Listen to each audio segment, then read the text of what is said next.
Bonsoir à tous. Nous continuons ce soir sur notre étude du premier mot de la parole de Dieu, avec la 8e partie, donc sur Bereshit. Donc bien entendu, ceux qui prendraient à partir de ce moment-là, je les invite fortement à regarder les parties précédentes, et en particulier les parties 1, 2 et 3a, qui présentent un petit peu, surtout, ça présente un petit peu notre manière de travailler et de lire ce texte biblique extraordinaire. Donc nous revenons donc sur le premier verset de la parole de Dieu. Au commencement, Dieu créa les cieux et la terre, avec ce premier mot que j'ai surligné en rouge, Bereshit, qui a été traduit par au commencement. Et nous sommes sur notre 32e partie, que j'ai intitulée « Et l'esprit ?» point d'interrogation. Bereshit, qui se traduit par au commencement, est construit à partir de la première lettre Beit, deuxième lettre de l'alphabet hébreu, et qui est une sorte de parenthèse dans l'éternité, dans l'infini, le commencement du fini, une parenthèse. Et on voit d'ailleurs le Beit, puisque l'hébreu se lit de droite à gauche, et donc c'est comme la première lettre du texte biblique, c'est comme une parenthèse qui s'ouvre sur quelque chose. Voilà. Donc là, je renvoie vers notre première partie où nous avions explicité cela. Ensuite, il y a un petit mot, en fait, qui se situe au centre de Bereshit, formé de 2 lettres, Aleph, Shin, Esh, qui veut dire feu. Et on le retrouve dans Genèse 19, 24. Alors l'Éternel fit pleuvoir du ciel sur Sodome et sur Gomorrhe du soufre et du feu, Esh, de par l'Éternel. Remarque. C'est une première remarque. On va faire quelques remarques ce soir. Là, c'est la première remarque. Le feu qu'utilise l'homme n'est pas Esh, mais Serepha. On le voit dans Genèse chapitre 11, verset 3. Ils se dirent l'un à l'autre, allons, faisons des briques et cuisons-les au feu. Et là, c'est pas Esh. Donc, il y a une différence entre le feu, même à la limite le feu naturel, ou le feu que Dieu a créé, ou le feu que Dieu utilise, comme pour Sodome et Gomorrhe, et le feu que l'homme utilise. Le feu que l'homme utilise, c'est Serepha. Serepha désigne un élément qui brûle, qui dénature et qui détruit ou dissout. Alors que Esh n'exprime pas cette idée de dissolution, de dénaturation, on va dire du fait de dénaturer quelque chose. Même si on peut en arriver là, bien entendu, avec du feu naturel, mais ce n'est pas le but, en fait, de Esh. Alors que Serepha, c'est le but. Serepha est construit avec les 3 premières lettres, et les 3 premières lettres forment un mot que l'on retrouve dans Nombre, chapitre 21, au verset 6. « Alors l'Éternel envoya contre le peuple des serpents brûlants. Ils mordirent le peuple, et il mourut beaucoup de gens en Israël. » Donc on voit que Serepha est formé, en fait, d'un mot qui désigne quelque chose de mortel. Et on va plus loin, puisque la dernière lettre, c'est la vie. Donc c'est quelque chose de mortel pour la vie. Ce que l'homme veut faire en imitation de l'œuvre de Dieu, de ce que Dieu a créé ou de ce que Dieu fait, c'est une dénaturation, une destruction de la vie, c'est-à-dire la mort. C'était la première remarque. Pour bien dissocier le fait de ce Esh, qui est un feu particulier, on ne va pas s'étendre plus sur le feu de l'homme, mais pour bien montrer qu'il ne s'agit absolument pas de la même chose. Et ensuite, on a un autre mot formé de 4 lettres, Reish, Aleph, Shin, Yod, qui est Rashi. Rashi qui veut dire premier principe. Je renvoie vers notre 15e partie où nous avions parlé de ce Rashi, premier principe. Avec la dernière lettre du mot, la lettre Tav. Tav, dernière lettre de l'alphabet hébreu. Au cœur, au centre de toute la création, du commencement du temps, c'est-à-dire au tout début, il y a le Rashi, le principe, enchâssé entre la première lettre Beit et la dernière lettre Tav du premier mot Bereshit. Donc comme si ce principe était enchâssé entre 2 lettres. Beit, Tav. Je regarde comment est construit Rashi. Première lettre, Reish, qui symbolise et désigne le principe. C'est d'ailleurs la première lettre de Rosh, qui veut dire le principe ou la tête de toute chose. Donc le Reish, en fait, c'est une lettre qui symbolise ou qui désigne un principe. Ensuite, nous avons la lettre Aleph. Aleph, valeur numérique 1, qui représente Dieu en tant qu'infini achevé, on l'a déjà vu, rendu accessible à tout un chacun. Là, je renvoie vers la première partie de notre étude. En dernière lettre de Rashi, nous avons le Yod, qui représente le Messie. Je renvoie vers la 9e partie, où nous avions explicité ce point. Et au milieu, il y a le Shin. La lettre Shin, qui n'est rien seule. C'est-à-dire que la lettre Shin, seule, ne désigne pas quelque chose de particulier. On va le voir qu'elle symbolise quelque chose, mais elle ne désigne pas quelque chose de particulier.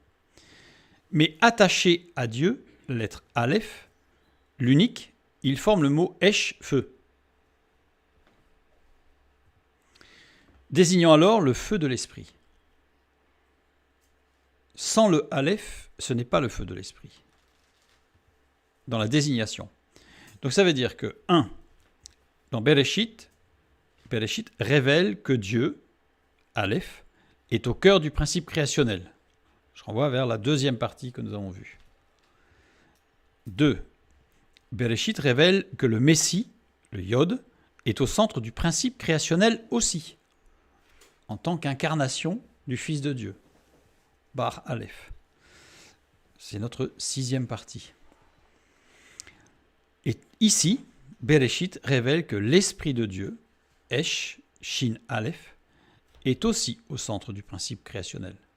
C'est-à-dire que nous avons le Père, le Fils et l'Esprit Saint, qui sont tous les trois dans le principe créationnel. Tous les trois.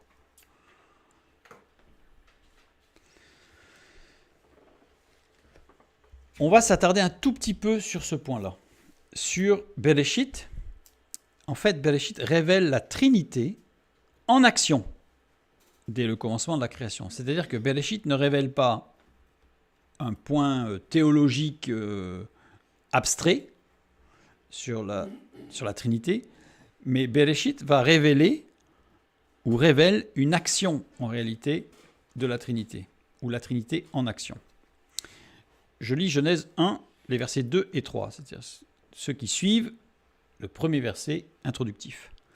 La terre était informe et vide, il y avait des ténèbres à la surface de l'abîme, et l'Esprit de Dieu se mouvait au-dessus des eaux. Dieu dit que la lumière soit, et la lumière fut. Donc là, on y voit bien l'Esprit de Dieu, c'est explicite. Se mouver. Donc il y a une action, il y a un mouvement. Rachaf. 3 occurrences de ce terme. Il est employé au radical piel. C'est un intensif actif. L'exemple que je donne, c'est il brisa. Au piel, c'est il réduisit en miettes. Exprime une action répétée et une action étendue. Par exemple, le verbe sauter, en tant qu'action répétée, donc au piel, deviendrait sautiller. On voit que c'est répété. Ou avec l'idée de s'étendre quand il y a une action étendue. Donc ça, c'est le radical piel. Une occurrence de Rachaf, dans Deutéronome, chapitre 32, les versets 11 et 12.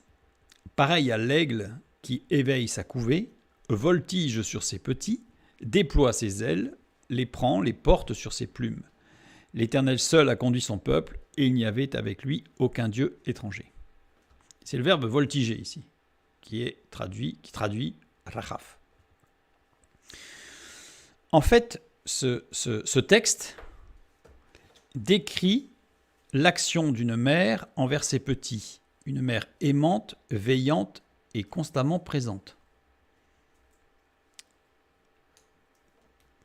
C'est l'attribut du Saint-Esprit. C'est-à-dire que l'attribut du Saint-Esprit, c'est pas de dire que c'est une mère, c'est l'action aimante, veillante, toujours présente et qui construit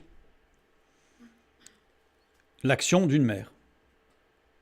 Je dirais l'action d'une mère normal, entre guillemets, puisqu'évidemment, ceux qui auraient connu une anomalie, je dirais, maternelle, évidemment, attention, ici on est vraiment dans la typologie parfaite de ce que Dieu a voulu, de ce que peut représenter l'aspect maternel. Sans considérer que l'esprit serait du féminin, attention. C'est pas le sujet, puisque l'esprit de Dieu, le mot esprit est au masculin, Dieu est au masculin, et je ne suis pas en train de dire que tout est masculin et qu'il n'y a pas de féminin. Mais voilà, on n'est pas dans cette dichotomie, ou trichotomie même, qui amènerait en fait une trilogie hindoue qui, elle, se veut être un Dieu qui serait en réalité la réunion de trois dieux. On n'est pas dans ce cas-là. On est vraiment dans une seule personne qui se manifeste sous trois angles, avec trois attributs particuliers, pour nous permettre, d'ailleurs, c'est une grâce qui nous permet d'avoir accès à l'action puissante de Dieu de façon intelligible. Ensuite, nous avons donc l'Esprit de Dieu. Donc là, on a compris. Dans la création, il est tout le temps là. Veillant, présent, agissant. Ensuite, Dieu dit. Vayomer Elohim. On a la particularité sur cette expression. Évidemment, Dieu dit, c'est employé plus de 180 fois dans la parole de Dieu. Donc, voilà. Mais là, on a une particularité, c'est que ces deux mots portent des diacritiques. Elohim porte la diacritique Tifa, signe diacritique qui, s'il est précédé d'un merka, indique que les termes entre les deux diacritiques sont unis, pour ne former qu'un. Et justement, Vayomer porte le diacritique merka, signe diacritique qui, s'il est suivi d'un Tifa, indique que les termes entre les deux diacritiques sont unis. Donc ça veut dire que ce qu'il faut, c'est lire ces deux mots comme un seul mot. Donc ça veut dire que si j'ajoute les deux, j'obtiens en réalité une sorte de construction qui signifie bien que Dieu dit, pas de problème, mais qui porte un sens particulier dans cette action de parler, de dire. Et on retrouve de fait la construction des deux mots liés, ce que j'ai représenté. J'ai supprimé la lettre Vav au départ, puisque la lettre Vav ne fait pas partie de la construction des mots, mais c'est la particule « et » Dieu dit. « Et ». Vav. Le double iode, puisqu'il est pointé. Le double iode est une racine biconsonantique qui se trouve être la manifestation de toute puissance spirituelle, ou dans un sens plus restreint, c'est l'esprit avec un grand E. Mais c'est dans un sens restreint. La racine primaire désigne une puissance, une toute puissance spirituelle.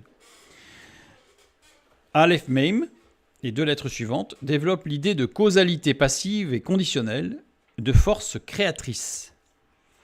Ensuite, nous avons les deux lettres suivantes encore, qui décrit la ligne droite que trace un point se dirigeant vers un point de la circonférence d'un cercle donné. C'est-à-dire qu'il part du centre d'un cercle, et c'est ce rayon, en fait, un rayon de cercle, qui va aller jusqu'à la circonférence à un point particulier désigné à l'avance. Ensuite, les lettres suivantes, Lamed et, tout ce qui s'exalte, se glorifie et qui est digne de louange. Et enfin, tout ce qui atteint ces deux lettres, Lamed et, tout ce qui atteint le but voulu, qui recouvre ou donne la santé, qui arrive ou conduit au salut.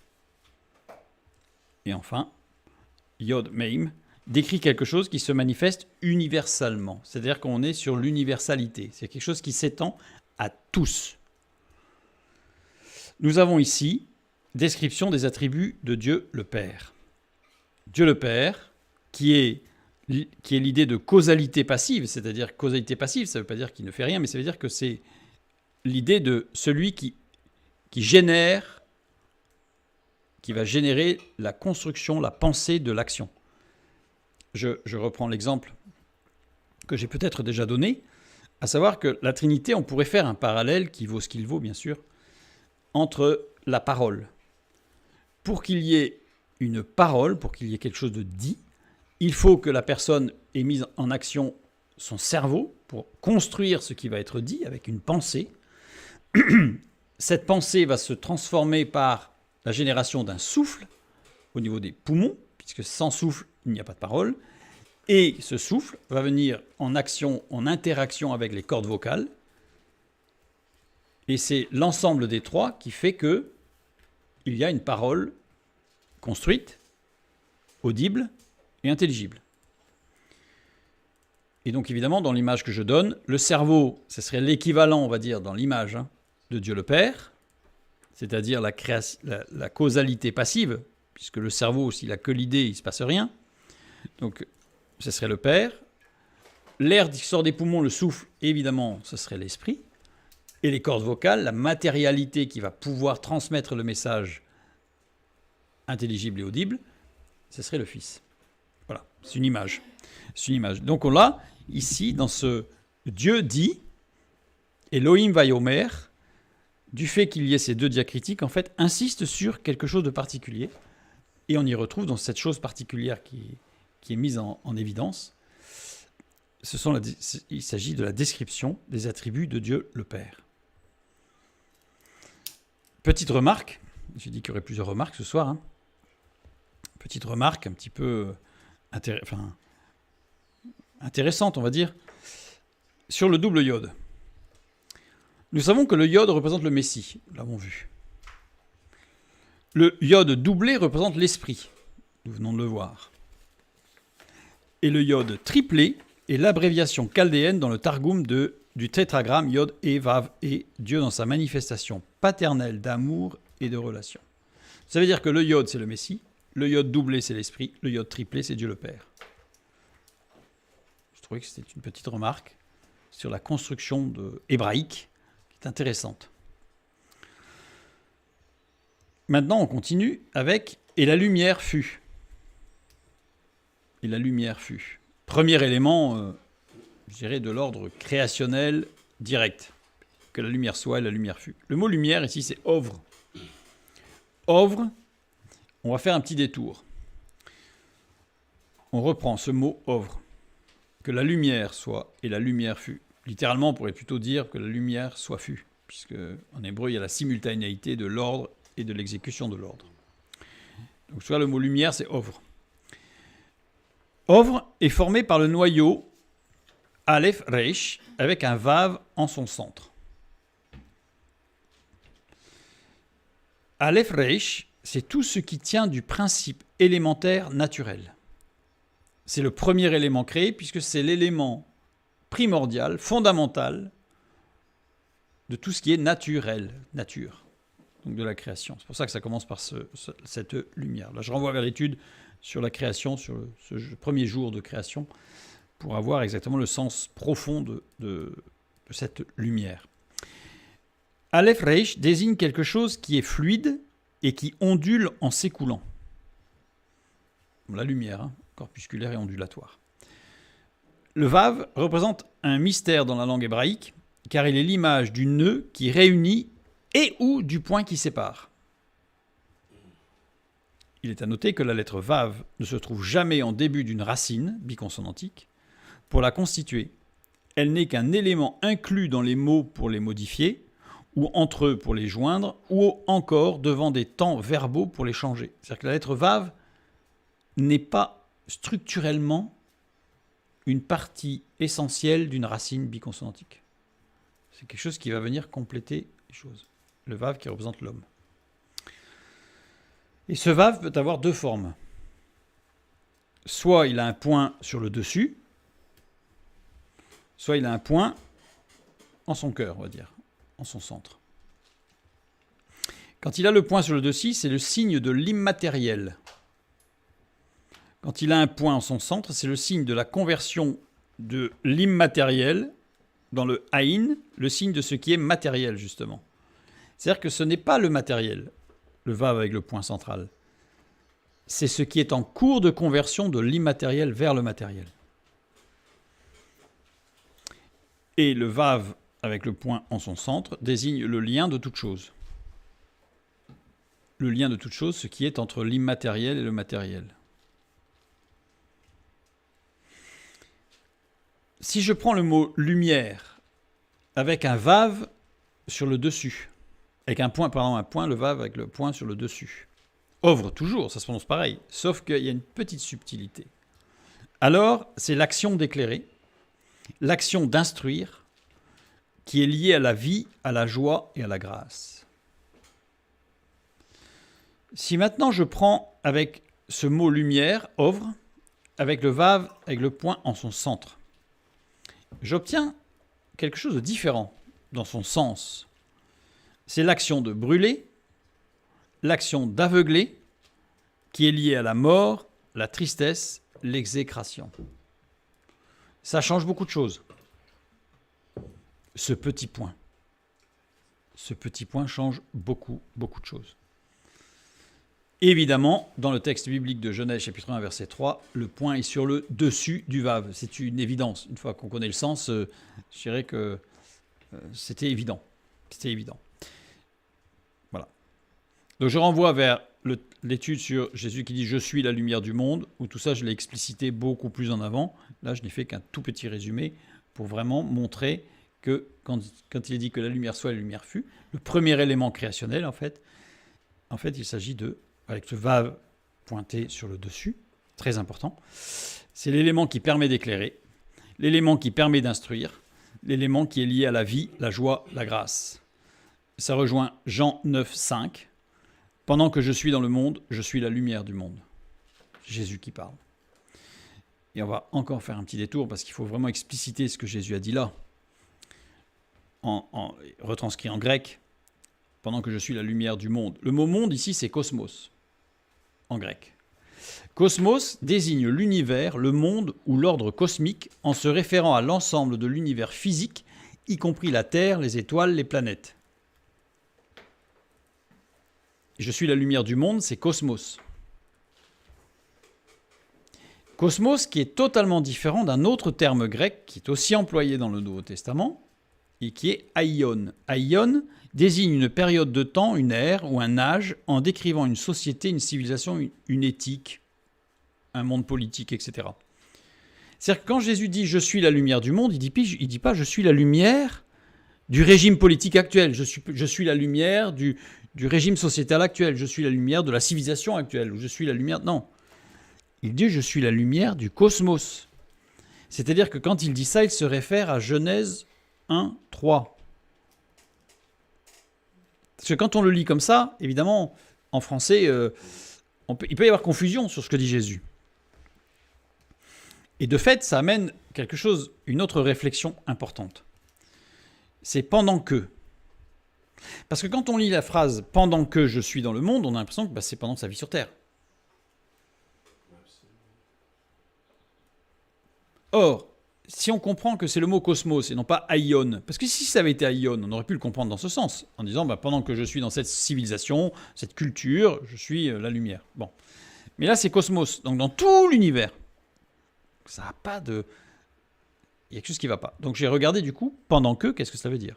Le terme grec, c'est otan. Otan, qui veut dire quand, toutes les fois que, aussitôt que. Ça a du mal à passer. C'est assez difficile à comprendre parce que toutes les fois que je suis dans le monde, ça va pas. On sent bien que ça va pas. Jésus est venu qu'une seule fois dans le monde, ou il est tout le temps dans le monde parce qu'il est omniprésent. Puisqu'il était avant l'incarnation, il l'était, et comme il dit, avant qu'Abraham fût, je suis, et après il l'est toujours, je reste avec vous jusqu'à la fin du monde. Donc voilà. Par contre, otan en grec peut introduire une anacolute. Alors qu'est-ce qu'une anacolute? C'est une rupture dans la construction syntaxique d'une phrase. Il peut s'agir d'une maladresse involontaire de style. Il ne peut pas s'agir ici d'une maladresse de style. C'est le Saint-Esprit qui inspire, tout est parfait, donc ça on l'élimine. Il peut s'agir, donc là c'est notre cas du coup, il peut s'agir d'une figure de style utilisée délibérément pour prendre des libertés avec la logique et la syntaxe afin de sortir des constructions habituelles du discours écrit ou parlé et d'interpeller l'auditeur ou le lecteur sur la suite du propos. C'est-à-dire que c'est une sorte de rupture de style complète pour dire « Eh oh, faites bien attention à ce que je vais dire là », parce que là c'est quelque chose de très très très profond par rapport à tout ce qu'il y a eu avant. Donc ici, ça ne peut pas être quand toutes les fois que, aussitôt que. C'est forcément, otan est forcément utilisé ici, dans le contexte de la phrase, comme étant une introduction à une anacolute. Jésus interpelle ses auditeurs sur une réalité éternelle et originelle. Je suis la lumière. Je suis, dès Genèse 1:3, je suis la lumière. Ovre. Ovre, là, il parle des pharisiens, là. Donc, je suis ovre, avec le point en haut. C'est-à-dire, je suis la vie, je suis la grâce, je suis la joie originelle. Je suis ce qui permet d'instruire, ce qui permet de comprendre. D'ailleurs, on l'a bien vu, la lecture de Béréchit, que nous faisons depuis plusieurs fois, ne peut se comprendre qu'au travers de Christ.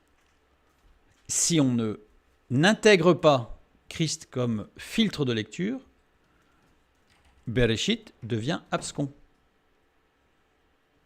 C'est ce que j'ai dit en introduction de nos études au tout départ.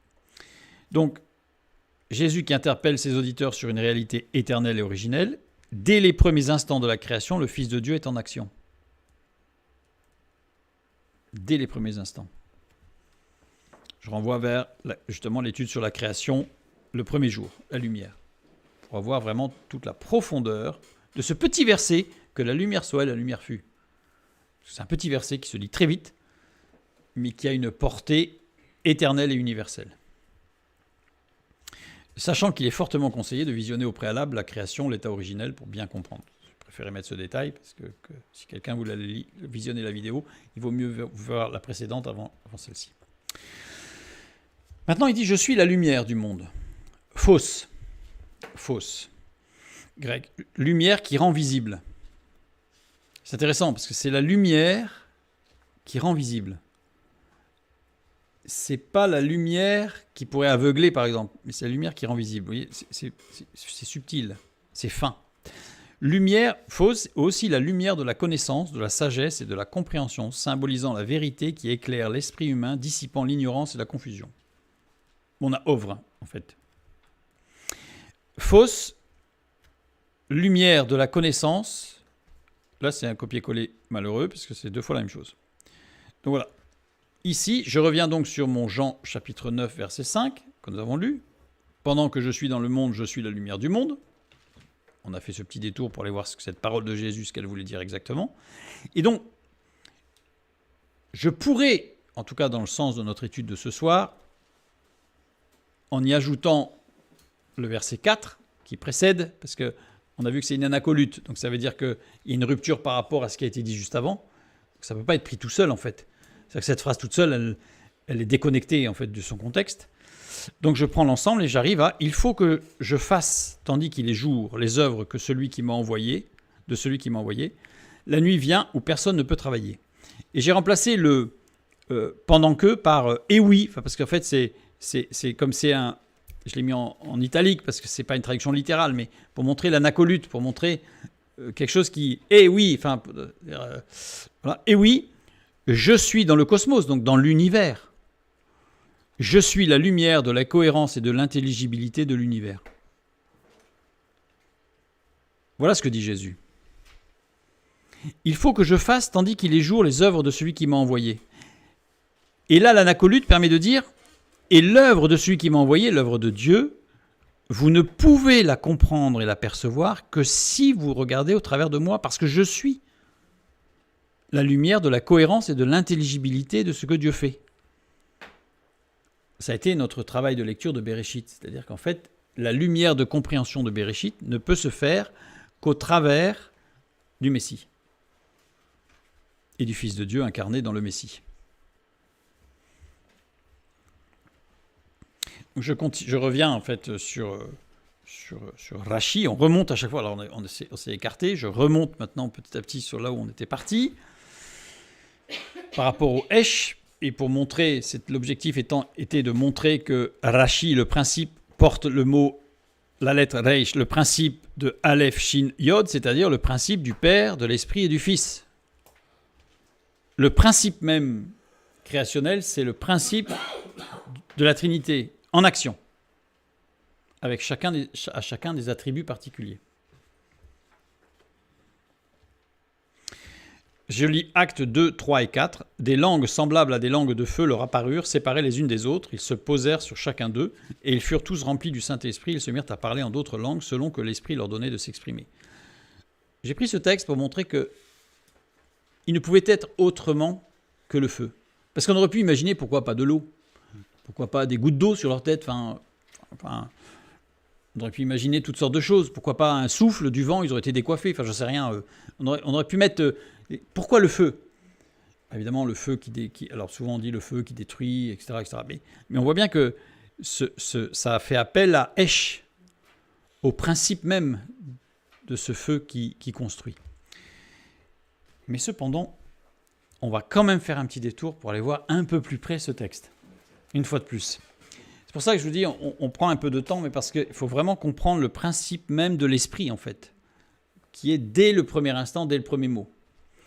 Donc je reprends ce texte de Actes chapitre 2, les versets 3 et 4, avec ces fameuses langues de feu, etc. Alors on ne va pas l'étudier, parce que ce n'est pas le sujet de ce soir, parce que vous allez voir que je pense qu'on pourrait y passer largement toute une soirée.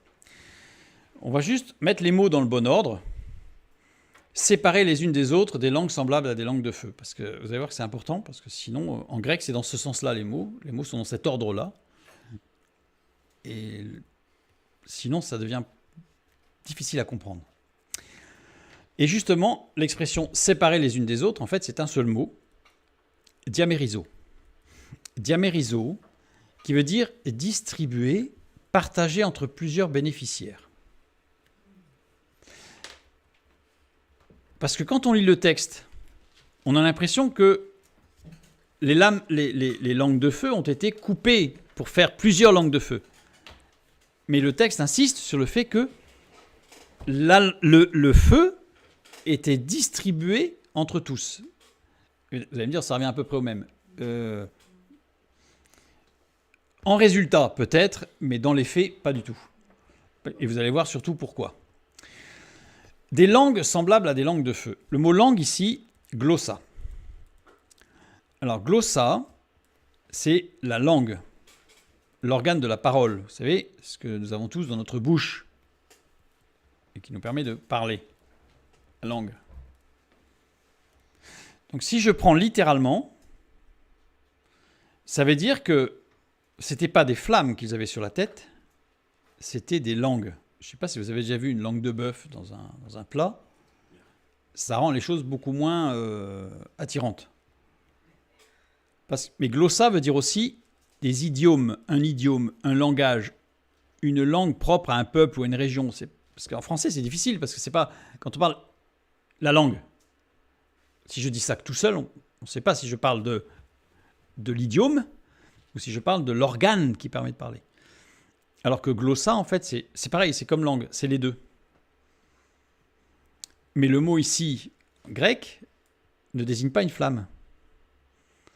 S'il s'était agi de flamme, il y aurait eu le mot phlox, qui désigne une flamme. Et je mets des références dans Luc 6, 24, dans Actes 7, 30, dans Hébreux 1, 7, Apocalypse 1, 14, etc. Il y a plein de textes, en fait, où le mot flamme, ou même flamèche, ou petite flamme, enfin ce que vous voulez, mais c'est phlox. Si le texte biblique avait parlé de petites flammes qui étaient au-dessus de la tête de chacun, il y aurait eu phlox, pas glossa. Glossa, c'est la langue de bœuf, quoi. C'est l'organe. À moins qu'il s'agisse d'autre chose. À moins qu'il s'agisse d'un message particulier à chacun. Un idiome, c'est quelque chose qui parlait à chacun. Parce que ça a été distribué, l'action de l'esprit a été distribuée à chacun. Ensuite, semblable à des langues de feu. Non, c'est pas semblable à des langues de feu. Dans le texte original, il n'y a pas à nouveau le mot langue. C'est semblable, et littéralement, puisque c'est un génitif en grec, j'ai fait exprès de mettre à le feu et non pas au feu. Parce que au feu, ça peut être quelque chose de très générique. Semblable au feu qu'on peut trouver dans la cheminée. Non, c'est semblable à le feu. C'est-à-dire qu'on parle de quelque chose de connu. Le feu. Pas n'importe lequel. Le feu. Semblable à le feu. Alors, évidemment, ce n'est pas très français, mais au moins c'est clair. Le feu désigne le feu qui est défini, connu, décrit par le passé. Quel est le feu qui est décrit, connu par le passé? Celui qu'on va trouver dans l'Ancien Testament, évidemment. Ensuite, leur apparurent et se posèrent sur chacun d'eux. se posèrent. Katizo. Que veut dire katizo? Faire asseoir sur les genoux, faire s'agenouiller quelqu'un. Ça veut dire qu'en fait, il y a une action de l'esprit où tous se sont agenouillés. C'est kotizo. Enfin, katizo, je veux dire. Prenez le dictionnaire, un dictionnaire de Bailly, voilà. Katizo a été traduit par se poser ici. On va voir que ça n'a pas de sens. Ça veut dire aussi faire siéger, réunir, convoquer en séance un tribunal. Exclusivement un tribunal. Faire pleurer, mettre dans un état qui amène les larmes. L'action de l'esprit. S'échouer en parlant d'un navire.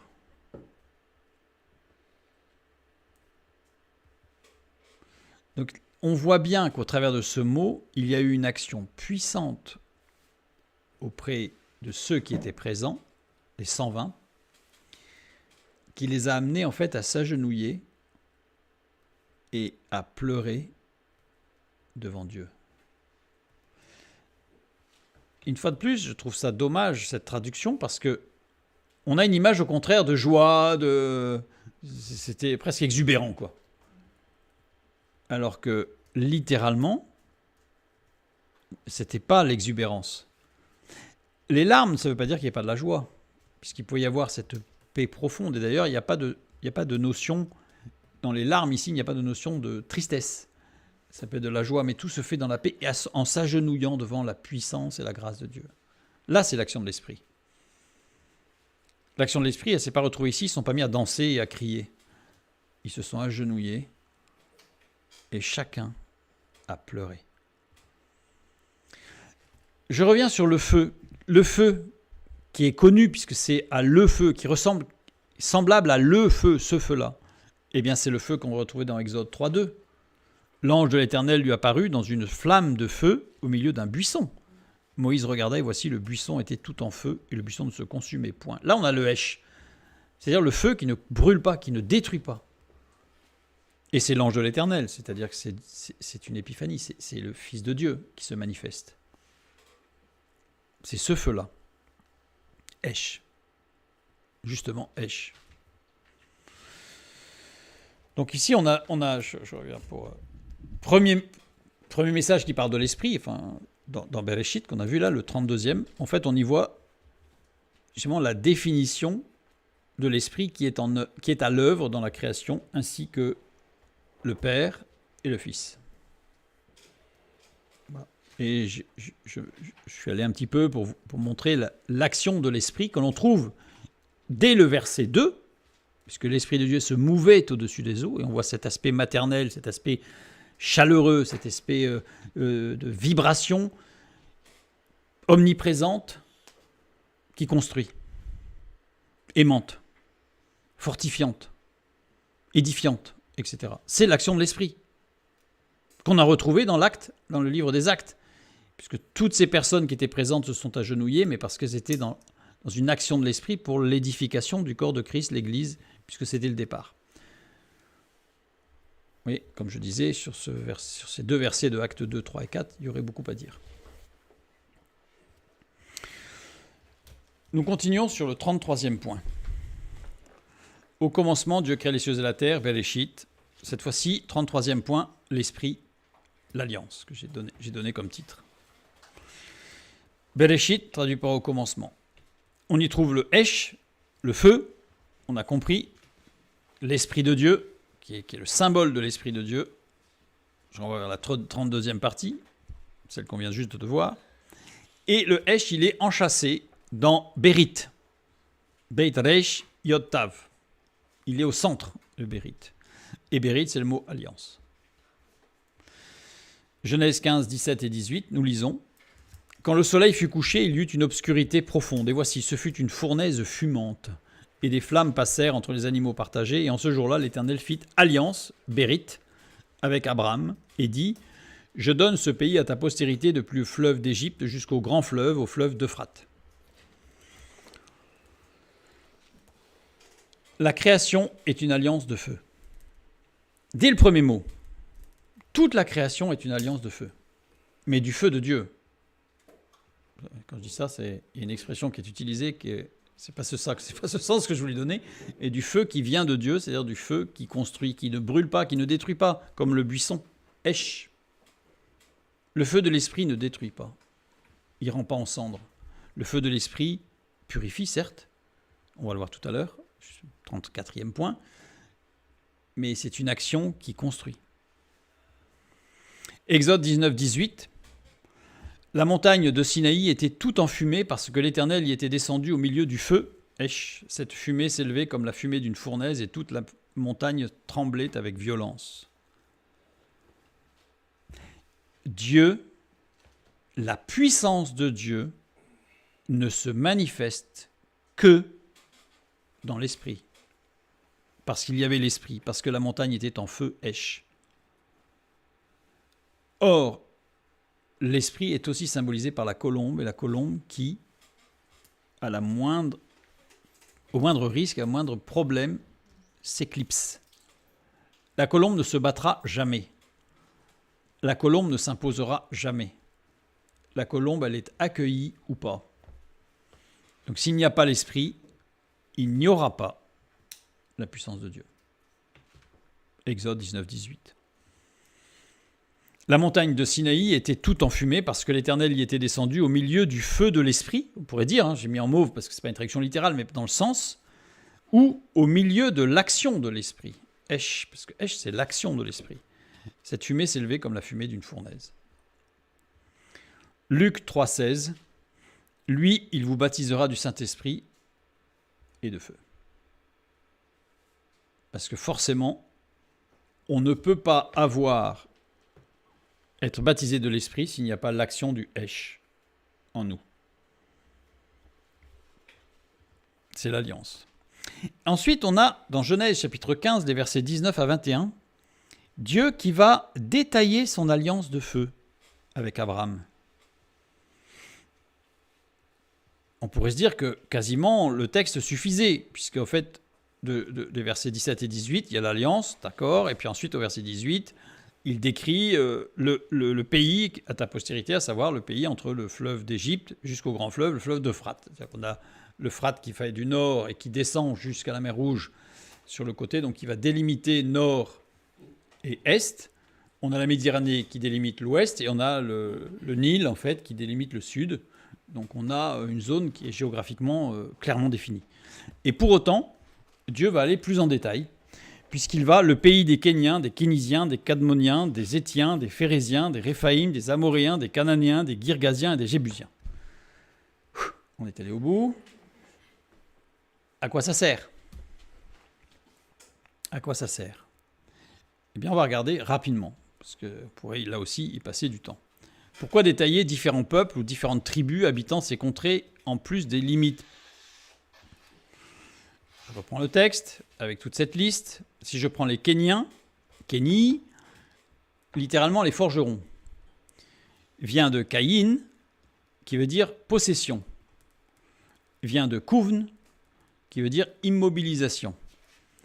Kouvn qui veut dire aussi chanter un chant funèbre, se lamenter, pleurer, qui vient de Cana aussi, acheter, posséder, créer, prendre, avoir, obtenir.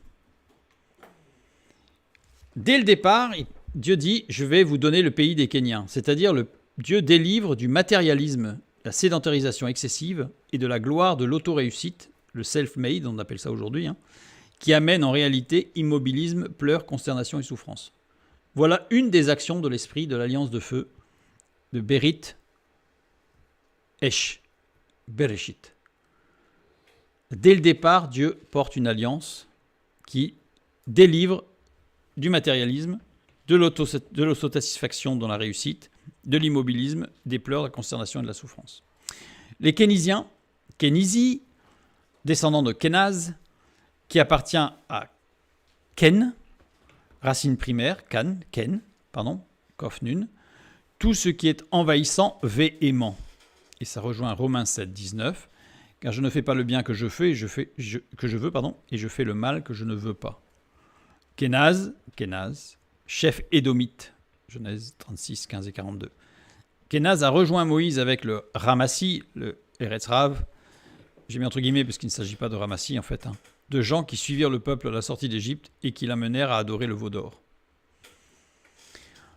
Deuxième action, Dieu décrit ici, Dieu délivre de notre nature pécheresse et des loups ravisseurs et de leurs discours attrayants qui en réalité nous conduisent loin de la présence de notre Créateur.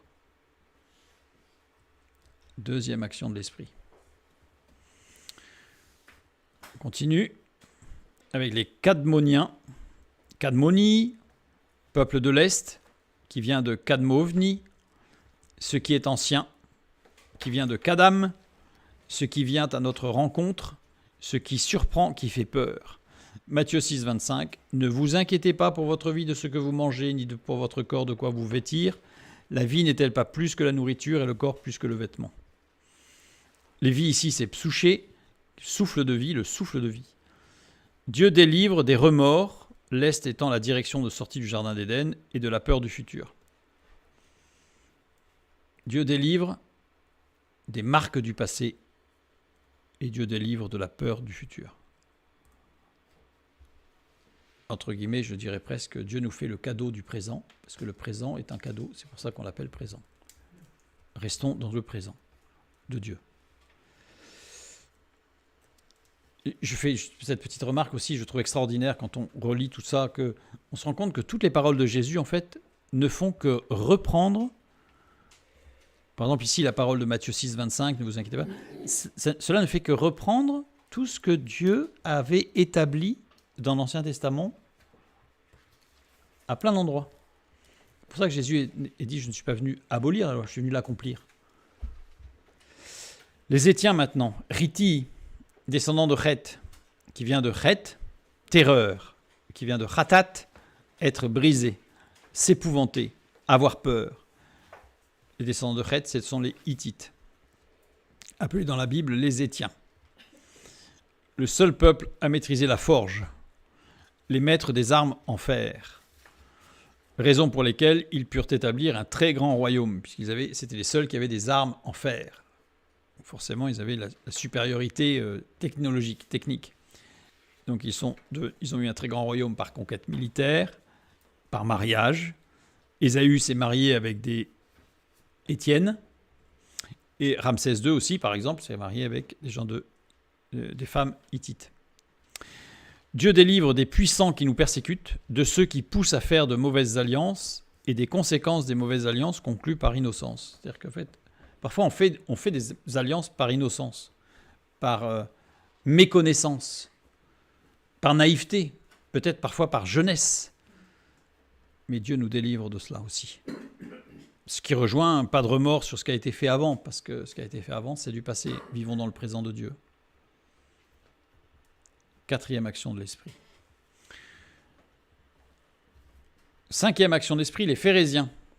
Périsii, appartenant à un village, littéralement, vient de Pérasie, sans muraille, région ouverte, vient de Paraz, se décider. Les deux premières lettres, Péreish, remplacement de l'activité intérieure par l'activité extérieure. Et le Zaïn indique un but. Périsii, c'est une construction emboîtée, puisqu'on y a P-Yod et au milieu Reish Zaïn. P-Yod, force physique, Reish Zaïn, toute idée d'épuisement, d'annihilation matérielle désigne le secret des initiés. Dieu délivre du piège d'une foi libérale, du piège de l'activisme qui mène à l'épuisement, du piège du communautarisme et de la tentation de vouloir être parmi les initiés, parmi les grands prophètes ou les grands faiseurs de miracles. Vous avez des gens qui se disent apôtres, qui se présentent, je suis apôtre.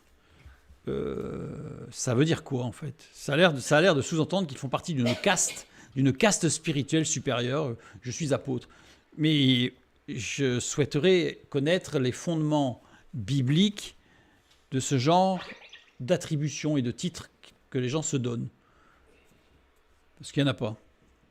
Voilà. Donc parmi les initiés, quoi. Comme si c'était des initiés, ces gens-là.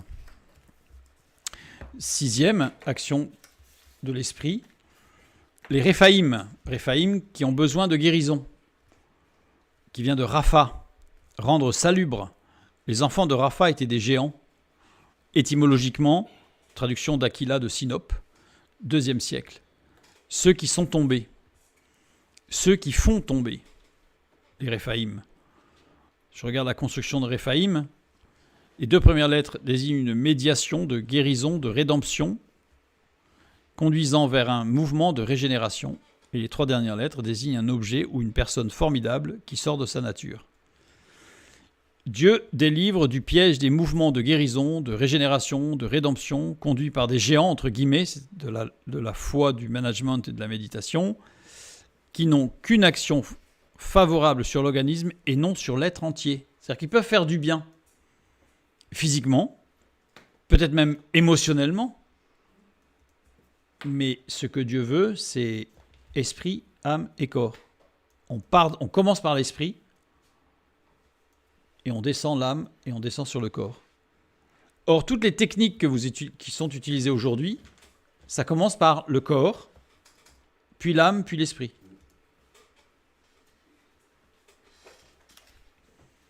Sachant qu'en réalité, c'est eux qui ont besoin de guérison, car ils sont tombés et font tomber ceux qui les suivent. 7e action, les Amoréens. Amorii, qui veut dire les diseurs. Entre guillemets, parce que c'est pas très français, mais au moins ça veut dire ce que ça veut dire. Ou aussi montagnard. Vient de Amar, parler, s'enorgueillir. Faire dire, faire promettre. On a 2 constructions possibles. On voit Am, source intérieure, et Ri, ou Ri, Reish Yod, floute la vision, quelque chose qui rend la vision floue. Perte de la vision de Dieu. Les Amoréens. Ou alors on peut le lire autrement. Meim Reish, impulsion qui envahit, et Aleph Yod, force. Ceux dont la force est dans l'impulsion. Ils ne marchent que par pulsion et impulsion, mais pas dans une marche constante. Dieu délivre des impulsions émotionnelles, colère, admiration, désir, haine, de ceux dont la force se trouve dans ces impulsions, justement, et qui amènent une vision floue de la volonté et du plan de Dieu. Les Cananéens, Canani, les marchands, vient de Canaan, ceux qui trafiquent, terre basse, vient de Cana, être humilié, être sous un joug, être dans la confusion. Là, vous savez pourquoi Jésus a commencé son premier miracle par les noces de Cana. Parce qu'il est venu chercher ceux qui étaient humiliés, ceux qui étaient sous un joug et ceux qui sont dans la confusion. D'où le premier miracle aux noces de Cana. Canaani, des 2 premières lettres, tout ce qui a trait à la réalité physique matérielle, une chose fixée, constituée, naturalisée, stable, fixée. De lettre suivante, un espace, un air ténébreux, une vapeur obscure, et le iode final, signe de la manifestation potentielle et de l'éternité. Autre construction possible, les 3 premières lettres, être humilié sous un joug dans la confusion, et les 2 dernières, manifestation visible de ce qui est nouveau.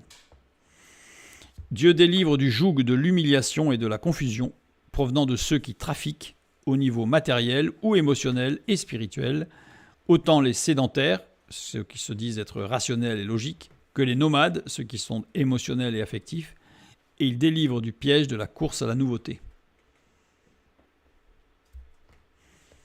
Action de l'esprit encore. Ici, on a un jeu entre diseurs et ceux qui trafiquent, entre montagnards et terre basse, vous voyez ? Il y a ceux qui disent, il y a ceux qui font. Il y a ceux qui sont en haut, il y a ceux qui sont en bas.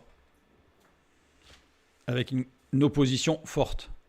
Le relief montagneux a pour particularité de fractionner le peuplement entre vallées difficilement communicantes. Les gens des montagnes, en général, ils vivent isolés.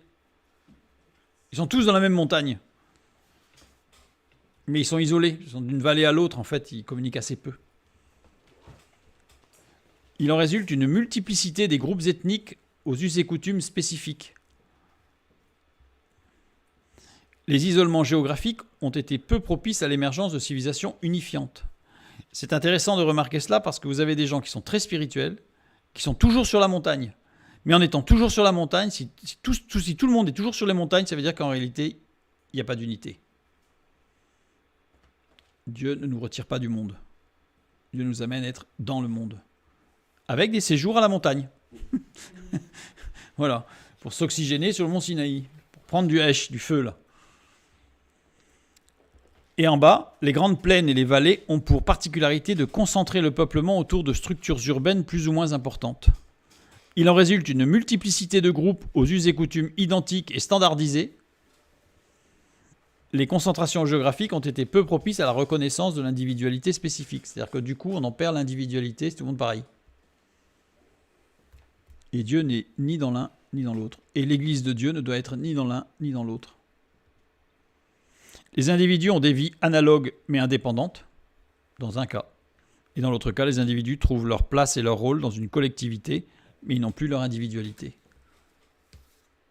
Ils en perdent leur individualité, voire pire, leur personnalité. Le lien entre individus se fait par la parole et le récit fondateur. C'est les gens qui vont avoir les discours communs, mais des actions qui ne vont pas du tout ensemble. Voilà, c'est les diseurs. Et le lien entre les individus se fait par l'échange fonctionnel et mercantile. C'est les trafiquants. Dieu délivre du piège de l'individualisme et du communautarisme qui amène inexorablement à l'égocentrisme. Dieu délivre du piège de l'allocentrisme et de l'abnégationnisme qui amène à la dépendance affective ou sociale. C'est-à-dire que Dieu conduit à l'équilibre. C'est l'action de l'esprit, ça. Je renvoie vers l'alliance de Dieu avec Abraham, une étude, l'alliance de Dieu avec Abraham, où tout ça c'est un peu plus détaillé parce que j'ai fait très très vite. Pourquoi détailler? Donc ici on revient sur ce texte. Ah, j'ai oublié les Girgasiens. Ben oui, j'ai oublié les deux derniers, Girgasiens et Jébusiens. Alors les Girgasiens. Girgashi, sur un sol argileux de construction. Les deux premières lettres, Gimel Reish, qui veut dire égocentrisme ou une tour. Et ensuite, Gimel Shin, ce qui se compacte, ce qui amène à se replier sur soi. Autre construction possible, Gimel Yod, ce qui se voit. Et Reish Gimel, émotion, ce qui remplace l'action de l'esprit par l'émotivité, par des émotions qui se voient.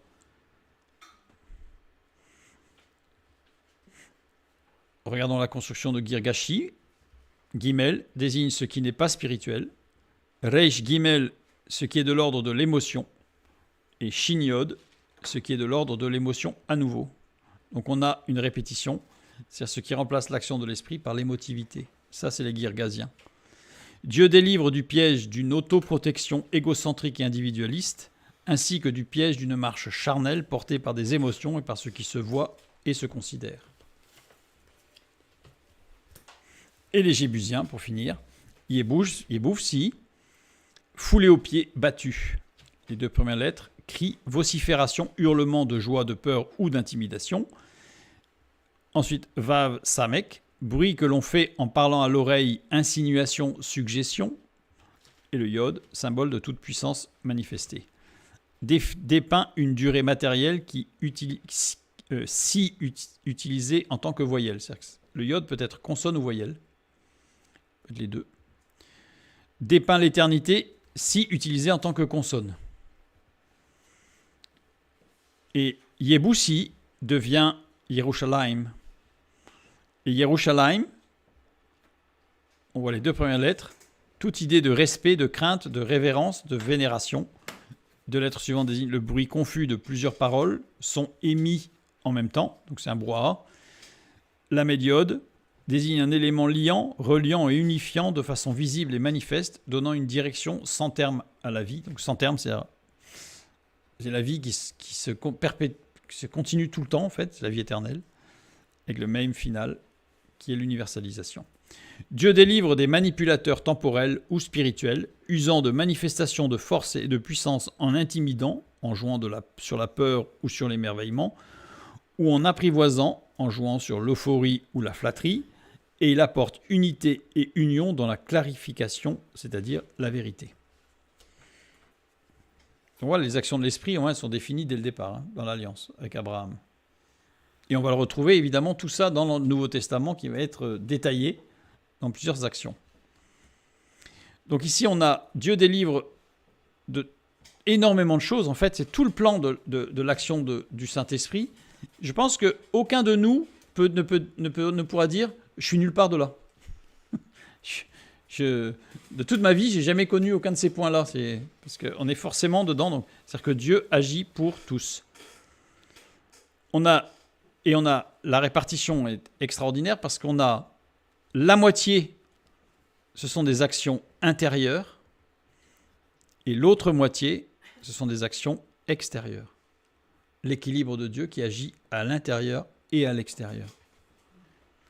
Alternance d'un peuple sur deux, décrivant des actions intérieures puis des actions extérieures. Et c'est un coup sur deux. Donc ça veut dire que le Saint-Esprit nous amène à grandir, pas d'un côté, puis 20 ans plus tard d'un autre côté, mais en permanence, il nous fait grandir intérieurement et dans nos actions extérieures. C'est toute l'action de l'Esprit. Dieu conduit dans un espace d'équilibre cohérent entre l'estime de soi et l'estime des autres, le respect de soi et le respect des autres. D'où tu aimeras ton prochain comme toi-même. C'est l'équilibre entre soi, tu aimeras ton prochain comme toi-même, c'est-à-dire qu'il y a soi et l'autre. Et en plus, dans cette phrase, je trouve extraordinaire parce que tu aimeras ton prochain comme toi-même. La phrase commence par tu aimeras ton prochain et le toi-même vient après. Mais dans le sens profond, pour pouvoir aimer son prochain, il faut d'abord s'aimer soi-même. En fait, on a une sorte de construction très particulière où on a les deux en même temps, qui montre qu'il n'y en a pas un avant l'autre, les deux se font en même temps, intérieur, extérieur. Et maintenant, pourquoi Dieu choisit ce territoire en particulier ? Première raison, en raison de sa géographie créationnelle, on l'a déjà vu, il est central sur le plan créationnel de Dieu, donc le continent unique au départ qui est formé sur une rosace, et on voit que cette région que Dieu va donner en alliance, c'est le centre du monde créationnel. Hein. Je renvoie vers la civilisation antédiluvienne, partie 1, pour avoir tout le détail de cela. Deuxième raison, en raison de sa géographie historique, le pays de Canaan, puis Israël, est à la croisée des cultures mondiales, historiques. Il est central dans le plan de salut des hommes. Troisième raison, en raison de sa géographie économique, le pays de Canaan s'est toujours situé entre deux mondes opposés, le monde des sédentaires, le monde des nomades.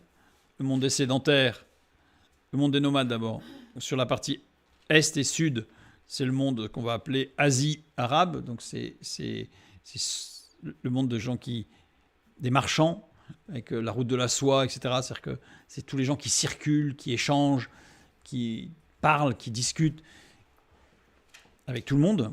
Et le monde des sédentaires, au contraire, des gens qui produisent, qui fabriquent, qui sont attachés à leur terre, à leur lieu de travail. Le pays de Canaan, puis Israël, a toujours été un point d'équilibre entre le monde nomade et le monde sédentaire. Je renvoie vers Connaître Dieu, partie 5. Dieu se choisit un peuple pour vraiment que cette partie-là aussi, qu'elle soit bien détaillée. Nous sommes dans le monde. Jean 17, 15, Jésus dit « Je ne te demande pas de les retirer du monde, mais de les préserver du monde. Nous sommes dans le monde, mais seulement voyageurs sur terre. Nous sommes des sédentaires, mais avec une espérance de plus loin. Nous savons que nous allons aller beaucoup plus loin, puisque nous allons vers l'éternité. Donc nous sommes entre les deux, en fait. Mais non pas, comme on dit, assis entre deux chaises, à pas trop savoir comment se comporter. Mais au contraire, on a les pieds bien sur terre, mais la tête bien au ciel.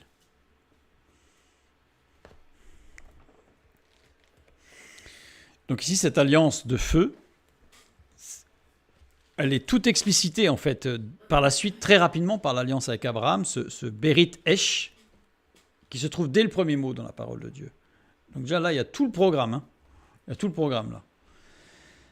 Et ce qui est intéressant, j'ai une petite remarque de plus, mais le premier contexte d'utilisation du mot Berit, c'est dans Genèse chapitre 6, verset 18.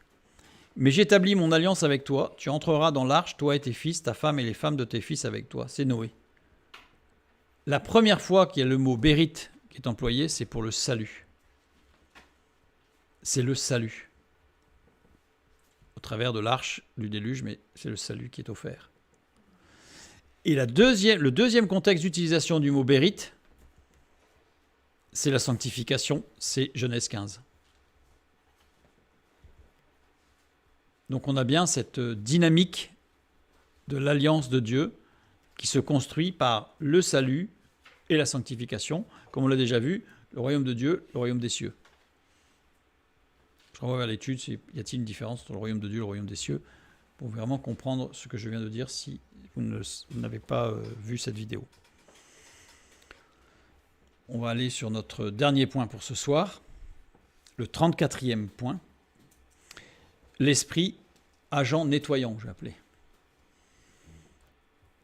Bereshit, au commencement. Esh, toujours. Feu, l'esprit de Dieu. Notre 32e point. Et nous avons les deux premières lettres et les deux dernières lettres qui forment aussi un autre mot. Il y avait Bérit, mais il y a aussi le mot Borit,